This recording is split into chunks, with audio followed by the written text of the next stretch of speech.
What up, what up, what up? Welcome to the Hot Button Sports Show. I'm your host, Isaac Lane. And football season, college football season is not upon us. College football season is here. And what an eventful first week of college football. We got a lot to get into. Do me a favor, like this video, consider subscribing so you can get notified every time the Hot Button drops a video, man. I want to start off. I just want to kick this off by saying, man, it feels good to have college football back in season. Saturdays were meant for fried chicken and college football. And it's great to have everything back to normal. And I want to kick things off. With dealing with the top 10 college football team rankings. College football rankings. And I want to deal with the top 10. You see it on the screen. That's my top 10. Now, man, the preseason top 10 to me didn't do justice to a lot of these teams. I think it screwed some teams, especially the team who I have in the number 10 slot. I felt like they were a top 10 team in the preseason, but the experts clearly they did not. But I think we got it right. I think the Hot Button got it right. But before we get it actually into the top 10, I want to talk about who's out and who's in. We're going to get into the games. We're going to get to that. But let's talk about who's out and who's in. Let's first deal with who's out the top 5. You see it on the screen. Who's out the top 5? Specifically, there was one team that is out the top 5. The Oklahoma Sooners. And they probably should have been out sooner. I am not sold on Spencer, Ratliff, whatever. Not sold on him. Wasn't sold on him last year. And I'm not sold on him this year, especially after that performance against Tulane, for crying out loud. But let's deal with why they're not in the top 5, according to my top 5, the Hot Button's top 5. They're not in the top 5 because you cannot play a team like Tulane after a team like Georgia plays a team like Clemson. After a team like Alabama plays a team like Miami. What else we got? After Clemson plays Georgia, you cannot remain the number 2 team, or even in the top 5, in my opinion. You going toe-to-toe with Tulane. No, can't do it. They got out to a strong start, 37-14 at half. But, man, that defense is suspect. I feel like that defense has been suspect for a while. I feel like Oklahoma has made a transition that may not be for better. It may be for the better when it comes to getting offensive recruits, but they're becoming quarterback you. They used to be, a defensive powerhouse. In my opinion, they are not that anymore. And it showed as Tulane was going up and down the field on the Oklahoma Sooners. And then just looking at the top 5. Looking at the top 5 to 7 teams in college football. The Oklahoma Sooners, in my humble opinion, are the weakest link by far. They are the team that you look at the top 5 and say, if there was a team that doesn't belong, it is the Oklahoma Sooners. They are out of the top 5. If they redeem themselves and get back in, we'll see. But as of today, after week 1, let's go ahead and scratch the Oklahoma Sooners name out of the top 5. I don't know. I haven't seen the coaches poll come out yet, so I don't know what they have them. But according to this poll, Oklahoma Sooners are not in the top 5. Y'all let me know how y'all feel in the comments. Would you keep Oklahoma in the top 5 after seeing what we saw from some of the top teams in college football after week 1? All right, now who's out of the top 10? Who's out of the top 10 that was in the top 10, preseason top 10 after week 1? Drum roll, please. The Fighting Irish. You see it on the screen. The Fighting Irish, they are out of the top 10. You struggled with Florida State. Now, I'm going to do my best. I'm going to be objective. I am a Florida State no. I'm a diehard no. You see it, man. But, bruh, you can't be in the top 10 and struggle with us because we're not there yet. We ain't got a coach. I'll get to that in a minute. By luck, we found a quarterback. I'll get to that later. But, I mean, you can't struggle with this squad and then be ranked number 9 in the country. I'm sorry. No. They need to go ahead and get back at 12, 13, 14, 15, looking on the outskirts. Okay? The Notre Dame, in my opinion, they are not a top 10 team. I believe the University of Florida is better, which is why I have them in the 10th spot. I believe there are other squads who are better. And just watching them last night, I believe their defense is very suspect. I believe Brian Kelly is suspect in his coaching and play calling, as he has been for the last decade plus, being on the Notre Dame sidelines. And I'm not completely sold on that offense. I'm sold on those running backs. But that tight end dropped a lot of passes. The quarterback was able to shine, but he shined against a subpar defense. Let's just be honest. That defense is still trying to find identity. That's no shade against my team. I'm going to have a specific video for Florida State because I love what I saw. But you cannot survive and remain number 9 or be in the top 10 after you struggled, almost lost, and in my opinion, should have lost to Florida State. So they are out of the top 10. All right, that's who's out. Who's in? Who's in the top 5 who weren't in the top 5 in the preseason? Texas A&M. Texas A&M. They are in the top 5. Texas A&M is right there. Out with Oklahoma, in with Texas A&M, and Clemson stays.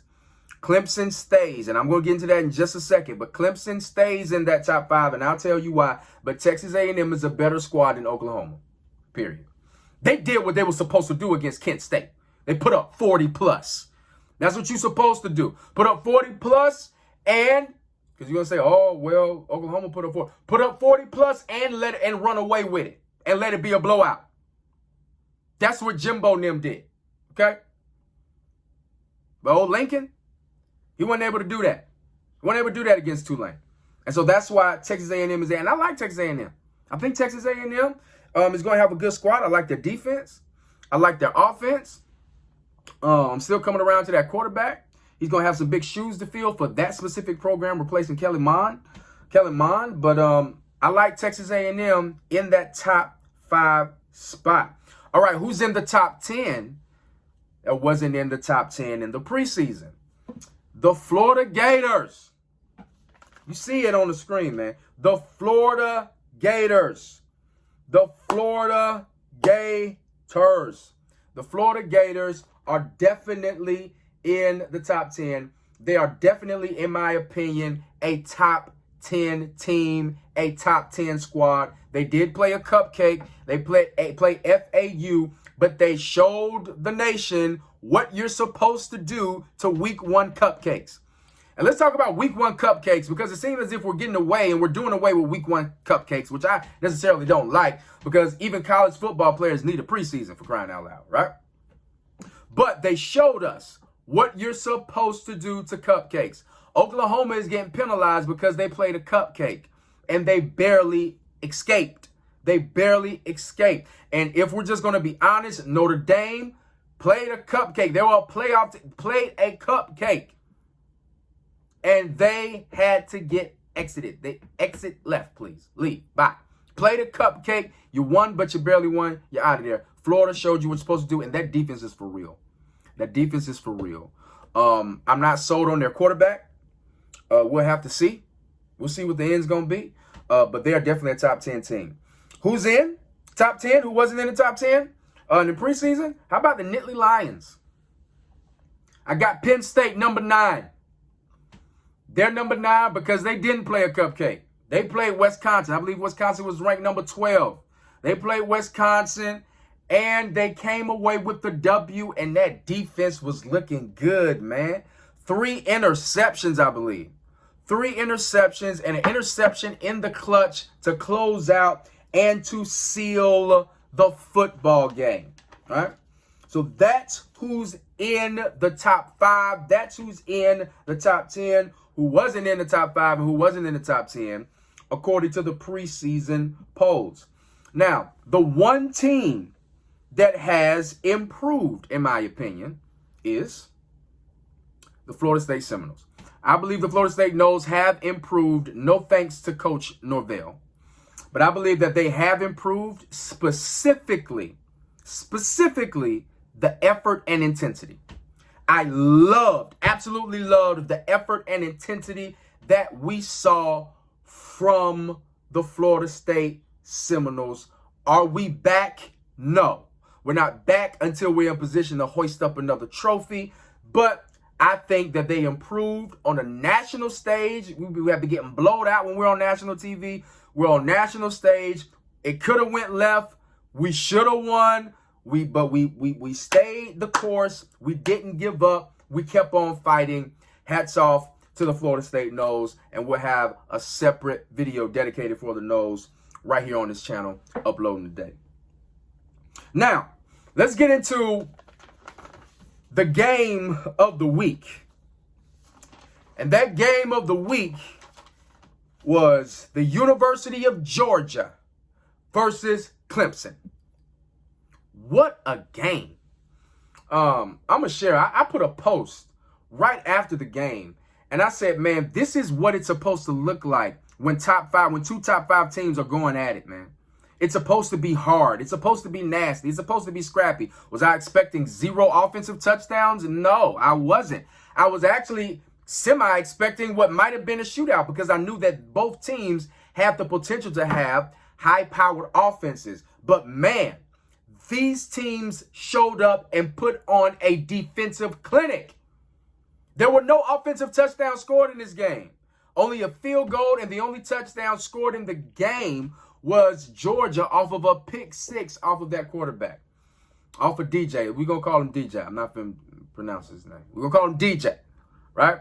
That pick 6 off of DJ took it to that. How about that linebacker, number 17, Dean? Man, he's good. He is good. Be on the lookout for him for that Dick Buckus Award, man. He is good. He is legit. But what a game, man. I loved what I saw. I thought that it was a great representation of both conferences. I don't think any team should leave with their head held down. They both should leave with their chest poked out, man, because especially those defenses and those coaches. You know what I'm saying? Because they did the doggone thing, man, for sure. But I have an issue. I have a problem. My problem is, who's better? Y'all let me know in the comments. I mean, do you really say Georgia is better than Clemson? I do, but I struggle. I mean, I struggle, and I have Georgia ranked number 1 because they played the number 3 team in the freaking in college football, and they beat them. And so you reward that, but at the same time, you reward Georgia, but do you penalize Clemson for losing by 7? And they didn't give up an offensive touchdown? Do you really penalize them from that? And then if this team played again, what's the likelihood of no offensive touchdowns being scored? What's the likelihood of no offensive touchdowns being scored if they played again? And if they played again, does Georgia win again? And then since it's week 1, I also struggle with, I know it's kind of me talking out of both sides, but I kind of struggle with, man, is Georgia defense really that good? Is Clemson defense really that good? Or was Georgia's offense just struggling at week 1? Was Clemson's offense struggling at week 1? Because you can't tell me that Clemson offense wasn't off. Yes, Georgia made it hard, made it difficult, played suffocating defense from the front 7 on back.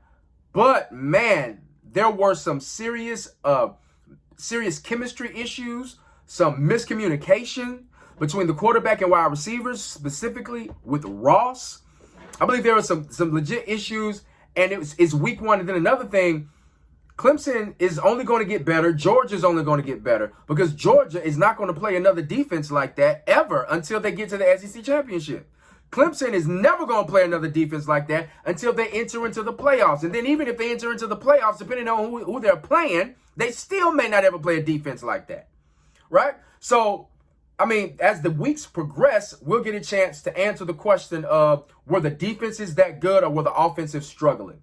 If Clemson comes out for the next 2-3 weeks and they're struggling offensively, if Georgia comes out for the next 2-3 weeks and they're struggling offensively, then we have the answer to our question. And that answer to our question is the offense is not that good. But if Clemson comes out and they stay true to form to what we've seen these last few years, putting up 30, 40 points a game, if that JT Daniels is looking like the return of Aaron Murray or something, then we have the answer to our question on that side. And the answer to the question is, yeah, Georgia defense is just that legit. Clemson defense is just that legit. So it's week one. It's a lot of stuff to still sort out.